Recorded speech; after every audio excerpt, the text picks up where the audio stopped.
This is the average curve macro. I'm going to select here, get this running. You see, as we can add curves, we can also remove curves.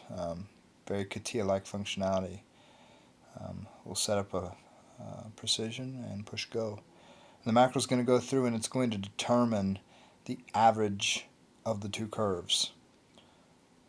Okay, you can see a nice curve there.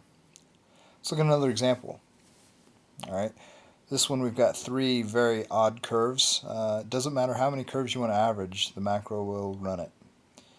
And we just add on all three curves here, set up a higher precision, and go. You can even, if you would like to, you could drop the precision down to 2, and you could get a straight line out of it. Or you can go all the way up to 2000 for the precision, which will give you a very high quality curve. Now, if your curve is, if the two curves that you're trying to average, if they're 50 feet long or something like that, you may have a case where you have to use 2000 in order to get a good precision out of the curve. But as you can see here, it averaged out those three curves. And this last example, I was really just kind of playing around. I was taking this macro through some rigorous testing.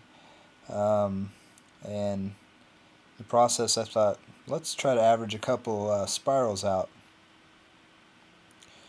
So I actually ended up building a piece of art with using these two spirals.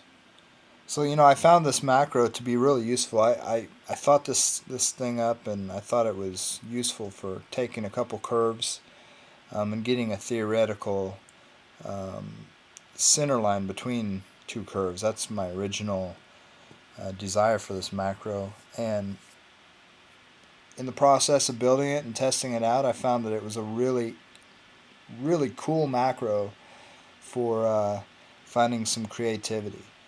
And so I could. You'd be surprised when you try to average it, different types of curves and elements, what the outcome is going to be. And as you can see in this example here, it's making a very interesting curve. But as I said earlier, it's got quite a bit of CATIA functionality as far as the way the user form works.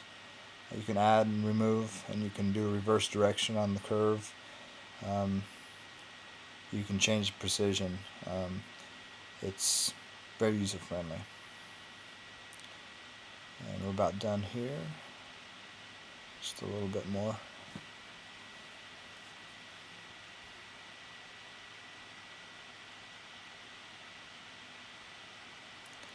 I've actually got some ideas to add to this macro, so stay tuned. There should be some more things to come with this guy. And there you go, you've got a piece of art.